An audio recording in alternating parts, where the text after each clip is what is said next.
ग्रहों की चाल क्या है, मंगल कहां पर है, शुक्र कहां पर है, कौन सी राशि में प्रवेश कर रहा है, यह सिर्फ भारत का कैलेंडर बता सकता है। अगस्त के नाम से अगस्त लगा दिया और जूलियन सीजर के नाम से जुलाई लगा दिया। लेकिन आज मैं आपको बताऊंगा कि जो अभी हम जिन कैलेंडर्स को यूज करते हैं, आखिर उसकी वैज्ञानिकता क्या है। क्या 1 जनवरी से होने वाले इस नए वर्ष की आपको वास्तविकता पता है कि यह सबसे अवैज्ञानिक, सबसे अनसाइंटिफिक, अव्यवहारिक कैलेंडर है जिसको हम सब दुनिया के लोग मनाते हैं।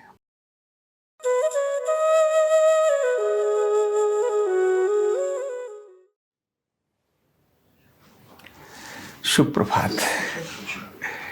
अभी 2 दिन बाद अंग्रेजी नया वर्ष आने वाला है, 1 जनवरी। और ये 1 जनवरी भारत सहित दुनिया के अंदर बहुत ही धूमधाम और हर्षोल्लास से मनाया जाता है, ऐसा बोलते हैं। ऐसा है नहीं, पर बोलते हैं। जो देश अंग्रेजों के हैं या जिन देशों पर अंग्रेजों ने राज्य किया है, उन देशों के अंदर यह जनवरी कैलेंडर 1 जनवरी ऐसा मनाया जाता है। अन्य सभी देशों के कैलेंडर्स अपने अपने हैं। भारत में भी अपना ही कैलेंडर है जिसको पंचांग बोलते हैं, जिसके हिसाब से चलता है। इस्लाम का कैलेंडर अपना है, हिजरी कैलेंडर बोलते हैं। चाइना का अपना कैलेंडर है, चाइनीज कैलेंडर बोलते हैं। ऐसे अलग अलग कैलेंडर बोलते हैं। लेकिन आज मैं आपको बताऊंगा कि जो अभी हम जिन कैलेंडर्स को यूज करते हैं, आखिर उसकी वैज्ञानिकता क्या है। क्या 1 जनवरी से होने वाले इस नए वर्ष की आपको वास्तविकता पता है कि यह सबसे अवैज्ञानिक, सबसे अनसाइंटिफिक, अव्यवहारिक कैलेंडर है जिसको हम सब दुनिया के लोग मनाते हैं। और ये मैं नहीं कहता हूं, आप AI से पूछिए क्या यह 1 जनवरी से लेकर 31 दिसंबर तक कैलेंडर बहुत वैज्ञानिक है, तो वो कहेगा इसमें कोई वैज्ञानिकता नहीं है। और अगर आप इसका ये भी पूछे कि भाई ये कब क्या हुआ, तो ध्यान में आएगा कि एक लंबे समय 1558 वर्ष अधूरा कैलेंडर ही प्रयोग करते रहे। उसके बाद 1558 में इन्होंने कुछ करेक्शंस किए, जिसके बाद ये आज का कैलेंडर हम जो देखने को मिलता है। इसमें भी अनेक सारी कमियां हैं कि एक व्यक्ति का जन्म अगर गलती से 28 तारीख को हो गया, तो अब 4 साल के बाद ही वो पैदा होगा। उससे पहले पैदा वो बेचारा मना ही नहीं सकता, उसका हैप्पी बर्थडे ही नहीं आएगा। तो इसका मतलब जब वो 100 साल का हो जाएगा, तब उसके केवल 25 एक हैप्पी बर्थडे मनाए जाएंगे। तो बढ़िया यह है कि 100 साल का होने के बाद भी वो 25 साल का यंग ही अपने को बोलेगा। बोले भाई कितने साल के हो गए? बोले सर ये मेरा 25वां जन्मदिन है। होगा 100 साल का, है ना। तो ये इसकी वैज्ञानिकता को अगर देखें और हम पूछते हैं, तो भारत का जो कैलेंडर है वो बहुत वैज्ञानिक है, क्योंकि वो सूर्य और चंद्रमा दोनों की गणना के आधार पर भारत का कैलेंडर निश्चित किया गया। इसीलिए भारत का कैलेंडर एक एक पल की चीजों को बताता है। और भारत का कैलेंडर यह भी बता देता है किस महीने में आज से 10 साल बाद किस तारीख को सूर्य ग्रहण पड़ेगा और किस तारीख को चंद्र ग्रहण पड़ेगा। इसकी गणना केवल भारत का कैलेंडर बताता है। दुनिया का कोई कैलेंडर सूर्य ग्रहण और चंद्र ग्रहण की कल्पना को नहीं बता सकता। ग्रहों की चाल क्या है, मंगल कहां पर है, शुक्र कहां पर है, कौन सी राशि में प्रवेश कर रहा है, यह सिर्फ भारत का कैलेंडर बता सकता है। और उन ग्रहों के मानव पर होने वाले अच्छे और बुरे प्रभावों को भी केवल भारत का कैलेंडर बता सकता है, जिसको पंचांग कहते हैं। क्योंकि भारत ऋषि मुनियों का देश है, वैज्ञानिकों का देश है।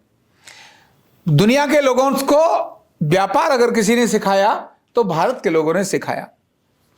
जो अगस्त्य मुनि थे वो सबसे बड़े व्यापार जगत को खड़ा करने वाले व्यक्ति थे। अगस्त्य, जिन्होंने कहा ना समुद्र को भी अंजलि में पीने की ताकत रखने वाले, मतलब समुद्र को ऐसे तैरने फटाक से क्लियर करने वाले ऐसे महान ऋषि थे अगस्त्य ऋषि, जिन्होंने समुद्र को अंजलि में ले लिया। समुद्र को अंजलि ले लिया मतलब पूरे समुद्र का मंथन कर दिया। पूरा समुद्र, उनसे कुछ भी बचा नहीं। समुद्रिक साइंस जिसमें आती है, है ना, उसके अंदर अगस्त ऋषि का बहुत बड़ा नाम आता है। ये भारत की बात है। अभी मैं बात कर रहा हूं आपको कि आखिर अंग्रेजी कैलेंडर कब शुरू हुआ और क्यों शुरू हुआ। रोमन के राजा थे जिनका नाम था जूलियस सीजर, जिनके नाम से जुलाई महीना रखा गया है, जुलाई रखा गया है। ईसा से 46 वर्ष पूर्व, ईसा से 46 वर्ष पूर्व इन्होंने एक व्यापारिक हिसाब से चलाते हुए कि यार बिजनेस करते हैं, पैसा दे दिया था, पता ही नहीं चलता कितने दिनों में होता है। तो उस समय जो भारत के लोग वहां थे, जो अपनी कुछ बताते थे, जिनको वो देखते थे, एक दूसरे को देखकर नकल मारना तो दुनिया की आदत रही है ना, भारत को देखकर नकल मारना आदत रही है। उनको लगा ये बड़ा कैलकुलेट करते हैं, ये ठीक उस दिन पर आ जाते हैं और कहते हैं इतने समय पर, तो इतने समय पर आ जाते हैं। तो उनको भी लगा, वो भी थोड़ा एक बड़ा उसमें काम करता था, राजा था रोमन का, तो उसने कहा हम कैलेंडर शुरू करेंगे। और उसने उस समय पर जूलियन कैलेंडर शुरू किया। कब? ईसा मसीह, ईसा से 46 ईयर्स पहले, है ना, जिसको बोलते हैं बिफोर क्राइस्ट बोलते हैं। तो बीसी यानी 46 बीसी कैलेंडर शुरू किया था, जिसका नाम था जूलियन कैलेंडर। अब यह कैलेंडर कंटिन्यू चलता रहा। तारीख 1 जनवरी इन्होंने रखी थी। अंग्रेजी के जन्मदिन, अंग्रेजी के जब महीने इन्होंने लिखा तो उसमें जनवरी, फरवरी, मार्च, अप्रैल, मई, जून कितने हो गए? 6। 7वें पर लिखा उन्होंने सितंबर, 8वें पर लिखा अक्टूबर, 9वें पर लिखा नवंबर और 10वें पर लिखा दिसंबर। नवंबर मतलब 9, दिसंबर मतलब 10। अब इन्होंने कहा बहुत बढ़िया, बहुत बढ़िया, बहुत बढ़िया, हर साल 2 महीने कम पड़ जाए, क्योंकि भाई आखिर 12 महीने तो भारत के हैं, तो हर बार 2 महीने कम पड़ जाते, बड़ा झंझट चल रहा। बोले लेना देना हो उसमें भी लड़ाई झगड़ा होना शुरू हो जाए। फिर इन्होंने 1558 में पोप ग्रेगरी, ये 12वें ऐसे कोई एक वो हुए जिन्होंने कैलेंडर में सुधार करने के लिए एक निश्चय किया कि मैं कैलेंडर के अंदर सुधार करता हूं। और जिस कैलेंडर को हम प्रयोग करते हैं आज, अंग्रेजी कैलेंडर, उसका नाम ही है ग्रेगरियन कैलेंडर। ग्रेगरियन कैलेंडर है जो हम जनवरी से लेकर वो करते हैं। तब इन्होंने 2 नाम और जोड़े, अगस्त के नाम से अगस्त लगा दिया और जूलियन सीजर के नाम से जुलाई लगा दिया। इन्होंने कहा लगा यार बहुत बढ़िया, कुछ कमी तो हो रही है, कुछ चल रहा है, मामला बन नहीं रहा। तो उन्होंने कहा एक काम करते हैं यार, तेरे नाम से ये रख देता हूं, तेरे नाम से ये रख देता हूं, मार गोली, कोई बुरा भी नहीं मानेगा। तो पहले वाले जिसने शुरू किया था उसके नाम से उन्होंने जूलियस सीजर से जुलाई रख दिया और अगस्त के नाम से अगस्त रख दिया। तालियां बजा दी, वाह भाई वाह भाई हमारा। फिर उन्होंने कहा तारीख कौन सी रखे? बोले 1 ही जनवरी रखो। क्यों? 1 जनवरी को हमने ईसा मसीह का जन्मदिन मनाते, इसीलिए। तो ईसा मसीह से इस कैलेंडर का कोई भी लेना देना नहीं है, क्योंकि उससे पहले शुरू हुआ था। तो अभी जो जितने भी सारे दुनिया के अंदर मनाए जाते हैं, 1 जनवरी नए शुरुआत का मतलब ईसा मसीह का जन्मदिन नहीं, वो बाई चांस ऐसा हो गया जिसके कारण मनाया जाता है। एक्चुअल में तो रामगोपाल दीक्षित के जन्मदिन से ये चीजें मनाई जाती है। 1 जनवरी किस लिए मनाया जाता है? रामगोपाल दीक्षित के जन्म के कारण से 1 जनवरी मनाई जाती है। लेकिन ये मजाक का विषय बेशक रहे, लेकिन तो भी अभी अंग्रेजी के जो इन्होंने कैलकुलेशन करना शुरू करी, इन्होंने कहा 365 दिन होते हैं और 6 घंटे ज्यादा होते हैं, मतलब 365.25 ऐसा दिन होता है। तो क्या करें? तो इन्होंने कहा 4 साल के अंदर एक लीफ ईयर रख लो। क्या रख लो? और वो कितने का होगा? 29 का कर दो। कितने का कर दो? 29 का, 28 का। तो एक लीफ ईयर उन्होंने 29 का कर दिया। बोले एक पत्ती बढ़ा दो। क्या बढ़ा दो? वो कहते हैं तांस ही तो कहते, तांस में पत्ता बढ़ा दो, तो ये बढ़ा दो। मतलब चीजें कोई भी वैज्ञानिक था उसके अंदर नहीं। जब 1 जनवरी शुरू होती है, दुनिया की सबसे अधिक कड़ाके की ठंड इसी समय पड़ रही होती है, जनवरी में। कोई भी नया परिवर्तन इसमें नहीं होता, कुछ भी नया परिवर्तन नहीं होता, प्रकृति का कोई नया परिवर्तन नहीं होता। केवल उन्होंने जिसके लिए रखा था, इसका ऋतुओं से कोई लेना देना नहीं है, सूर्य से और चंद्रमा से कोई लेना देना नहीं है। जबकि शुरुआत में कैलेंडर बन रहा था उस समय पर यह एक ही बात कहते थे, वो कहते थे सूर्य पृथ्वी की परिक्रमा लगाता है। आपको ध्यान, अभी भी ग्रंथों में उनके लिखा है यही, सूर्य किसकी परिक्रमा लगाता है? तो पृथ्वी की परिक्रमा सूर्य लगाता है। जबकि है क्या? सूर्य की परिक्रमा पृथ्वी लगाती है। तो अब एक वैज्ञानिक होता तो सर्च करते, नकल की हुई चीजों से ऐसा ही होता है। बाद में अभी भी इतनी सारी कमियां हैं, जब आप कुछ भी कैलकुलेट करना शुरू करो, जो भारत की गणना है वो सूर्य के हिसाब से, चंद्र के हिसाब से है। कभी भी भारत के दिन अंग्रेजी के हिसाब से आजकल रख लें अलग बात है, अदरवाइज तो आता नहीं। भारत का अपना कालगणना, उसके हिसाब से भारत के दिन आते हैं। जब भारत का अपना नया साल आता है, उसके बारे में भी बताता हूं। लेकिन अंग्रेजी नया साल फिर मनाने का तरीका क्या हुआ, क्योंकि वो शासनिक था, प्रशासनिक था, राजनीति और व्यापार के लिए उन्होंने नया कैलेंडर बनाना था, कैलकुलेशन करनी थी, तो उसके लिए इसको मनाने का तरीका क्या रखा, जो उनका अपना तरीका था। रात को दब के दारू पिएंगे। क्या करेंगे भाई, वो पीते हैं इसलिए हमारे लिए दारू खराब है, उनके लिए दारू खराब नहीं है। उनके लिए तो नॉर्मली जैसे हम आप लोग कोल्ड ड्रिंक्स पीते हैं वैसे वो दारू पीते हैं, उसमें दिक्कत नहीं है। मतलब जितने भी उल्टे पुल्टे काम सारे हो सकते हैं उस दिन सारी रात जग करके और वो धूम धड़ाके से वो करेंगे। और 1 जनवरी जब आएगा उस दिन 31 दिसंबर की रात को दब के करेंगे, और जनवरी जब आएगा तो 12 बजे तक सो रहे होंगे। क्यों? रात भर लेट नाइट जगे। ऐसा कौन सा नया वर्ष होगा जिसकी शुरुआत एकदम नई कल्पनाओं से, नए जोश से, नए उत्साह से नहीं होगी? भारत की ऐसी कल्पना नहीं है। इसलिए अंग्रेजी कैलेंडर भारत में अंग्रेजों के कारण से अप्लाई हुआ, पर व्यवहारिक रूप से यह कैलेंडर उपयोग में नहीं आता। जब भी दुनिया के अंदर कोई सैटेलाइट भेजता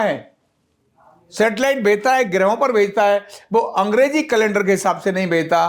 वो किसके हिसाब से भेजता है? भारतीय डेट वही रखेगा, लेकिन कैलकुलेशंस वो भारतीय पंचांग के हिसाब से करेगा। पंचांग ये बताएगा इतने बजकर इतने मिनट इतने सेकंड पर सूर्य की स्थिति ये होगी, चंद्रमा की स्थिति होगी, मंगल की स्थिति होगी, और सारे ग्रहों की स्थिति ये होगी। ये ग्रह इस दिशा में होगा, इसका मुंह ये इधर होगा, तो इसको इधर डालना है। ये सारा कैलकुलेशंस अगर कहीं पर है तो वो केवल और केवल और केवल और केवल और केवल भारत के ही कैलेंडर में है। भारत का पंचांग जब बदलता है तो चैत्र के महीने की 1 तारीख को बदलता है। चैत्र शुक्ल एकम, उसको भारत का नया साल आता है। और बहुत चैत्र शुक्ल एकम सब तरफ नई चीजों को दिखाता है। प्रकृति अपना रूप बदलती है। प्रकृति आप देखिए, चैत्र के महीने के अंदर फसल में कितनी जबरदस्त फूल सब तरफ होते हैं। न अधिक ठंडा होता है, न अधिक गर्मी होती है। एक सुहावना मौसम, ऋतु परिवर्तन होने से सारे जो वृक्ष हैं वो भी अपने पत्ते क्या हो रहे होते हैं? बदल रहे होते हैं, पत्ते बदल रहे होते हैं। भारत की सारी व्यवस्थाएं जितनी भी हैं, स्कूल्स के एडमिशंस उसी समय पर हो रहे होते हैं। भारत का अपना बजट, जो बही खाता, जो पुराने लोग बही खाता चलाते थे, वो 1 जनवरी से कभी बही खाता नहीं चलाते। वो भी अंग्रेजी नाम बेशक रख लें तो भी 1 अप्रैल से शुरू करते। ध्यान रखना, 1 अप्रैल इसके आसपास में ही चैत्र शुक्ल एकम होता है। इसीलिए अंग्रेजों ने भारत की कल्चर को खत्म करने के लिए, यहां के युवाओं को भ्रमित करने के लिए 1 अप्रैल को भी क्या रख लिया? अप्रैल फूल। ये क्या है? उल्लू के पट्टे गधों का दिन है। क्या बोले वो? उल्लू के पट्टे गधों का। एक दूसरे को क्या बनाओ? फूल बनाओ, मूर्ख बनाओ। और आज हम सब क्या हो जाते हैं? बड़े गर्व से कहते हैं देख तू कितने मूर्ख है, और सबको मूर्ख बनाने में खुशी होती है। ठीक है, एंजॉय का दिन अलग हो सकता होगा, लेकिन उसके पीछे की मानसिकता को समझना। जब भारत का नया वर्ष आ रहा है वो अप्रैल फूल बना दिया, और जब 1 जनवरी आ रहा है तो उस दिन धमाल कर रहे हैं। जैसे रात को पटाखे होंगे, दू पता नहीं क्या हो गया। कुछ नहीं हुआ, सिर्फ कैलेंडर बदला। कुछ बदला? कैलेंडर बदला। तो खुशी तो कभी मना लो। दिवाली बनती है हमारे यहाँ, कितना धूमधाम से मनता है। गुरु पर्व मनता है, कितना धूमधाम से मनता है। कितने पटाखे चलते हैं, चलते नहीं चलते हैं? उन पटाखों में प्रदूषण का नाम आ जाता है। उन पटाखों में क्या जाता है? अब 1 जनवरी को पटाखे चलेंगे, कोई प्रदूषण नहीं है, कोई कोर्ट संज्ञान नहीं लेगा। 1 जनवरी को, अभी 31 दिसंबर को देखिए रात को दम दम दम दम डाक डाक ढाक पड़ा, दिवाली ऐसी होगी, कोई भी संज्ञान नहीं लेगा। जैसे ही दिवाली आएगी, गुरुपर्व आएगा, उस दवा पर संज्ञान लेंगे। प्रदूषण बहुत ज्यादा है, प्रतिबंध लगाया जाए, पटाखे बिकना बंद। अब देखो पटाखे बिक रहे नहीं बिक रहे, धड़ल्ले से बिक रहे। तो यह केवल और केवल गुलामी की मानसिकता को दर्शाता है। तो हमें यह समझना की आवश्यकता है कि बाकी आखिर अंग्रेजी दिवस कैसा है और हिंदी अपना जो भारतीय कैलेंडर बुक कैसा है। मैंने एआई से पूछा कि आप ये और बताइए मुझे कि क्या दुनिया के अन्य कैलेंडर जितने भी चलते हैं क्या वो वैज्ञानिक हैं? तो उन्होंने कहा कोई कैलेंडर भारत के कैलेंडर के अलावा वैज्ञानिक नहीं है। ये एआई ने मुझे कहा। उन्होंने कहा भारतीय पंचांग जो हिंदू कैलेंडर है वो सूर्य और चंद्र दोनों की गणनाओं से चलता है, ऋतुओं से चलता है।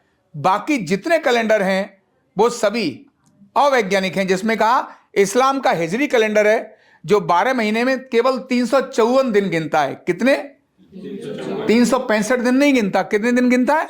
354, जिसका ऋतुओं से कोई तालमेल नहीं है। रमजान, बकरीद आदि हर साल लगभग 10-12 दिन इसीलिए आगे पीछे हो जाते हैं क्योंकि 54 है ना। अब वो रमजान और बकरीद, तभी वो कहते हैं चांद निकलेगा तब मैं बताऊंगा कि ईद है कि नहीं है। और मान लो बाई चांस चांद नहीं निकला, उस दिन बादल हो गए, तो वो कहते आज नहीं तो कल। भारत का कैलेंडर ऐसा नहीं कहता, इसीलिए एआई कहता है, मैं नहीं कह रहा हूं, एआई कह रहा है दुनिया के प्रमुख कैलेंडर क्या कहते हैं। उन्होंने कहा रमजान और बकरीद इसीलिए आगे पीछे जाते हैं। चीनी कैलेंडर के बारे में कहते हैं कि यह त्योहार यानी चाइनीज न्यू ईयर आदि ये ऋतुओं के अनुसार इसका कुछ नहीं है, ऐसे ही अंदाजा से इसमें जोड़ दिए, ये एआई कहता है। यहूदी कैलेंडर कहता है ये चंद्र और सूर्य के आधार पर है, लेकिन इसका ऋतुओं के साथ कोई तालमेल नहीं है, इसमें कोई महीने नहीं है। तो हर सभ्यता के ने अपना कैलेंडर खगोल विज्ञान, संस्कृति और धर्म के अनुसार बनाने की कोशिश की, लेकिन वह करेक्ट बना नहीं पाए क्योंकि उसके पीछे कोई भी वैज्ञानिकता नहीं थी। और वही कहता है केवल भारत का कैलेंडर यही बिल्कुल एक्यूरेट और सही कैलेंडर है। तो हमें भारत के युवकों को यह समझना चाहिए 1 जनवरी मनाओ, कोई दिक्कत नहीं है, वो तो किसी भी दिन मनाओ चलेगा, शानदार करिए, पर नए साल के रूप में मत मनाओ।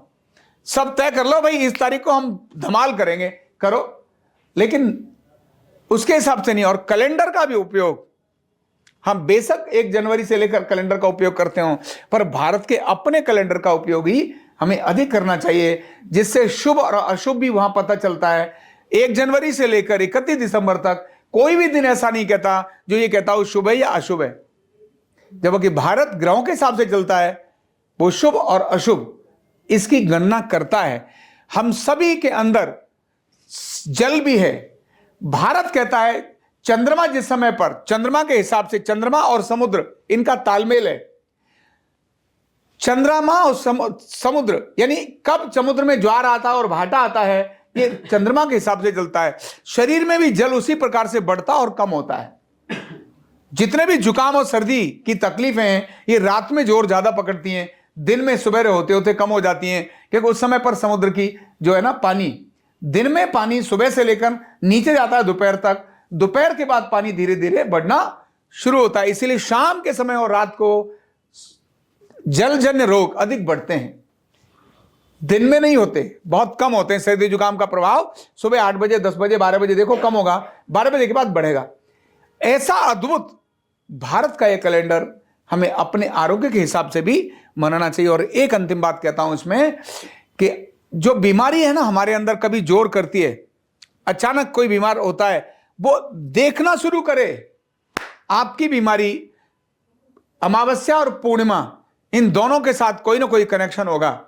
जब कोई डिप्रेशन आता है, कोई फेज आता है बीमारी का, देखते हैं इन दिनों में ज्यादा, तो देखिए पूरे वर्ष का अंदाजा लगाइए किन दिनों में मैं अधिक बीमार होता हूं, समझना उससे संबंधित वो ग्रह आपको आपके उसमें कहीं ना कहीं कष्ट का कारण बनता है।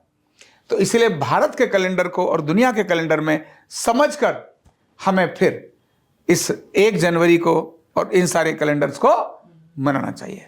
Thank you so much. Neurotherapy का कंप्लीट कोर्स सीखने के लिए जुड़िए हमारे ऑनलाइन ट्रेनिंग प्रोग्राम से और जानिए करीब 100 बीमारियों का इलाज बिना दवा और बिना मशीन के। इस न्यूरोथेरेपी ऑनलाइन ट्रेनिंग प्रोग्राम से आप घर बैठे बन सकते हैं गवर्नमेंट सर्टिफाइड न्यूरोथेरेपिस्ट। रजिस्ट्रेशन के लिए नीचे दिए गए नंबर पर अभी कॉल करें। और हाँ, हमारे वीडियो को लाइक करना, शेयर करना और चैनल को सब्सक्राइब करना बिल्कुल भी ना भूलें। धन्यवाद।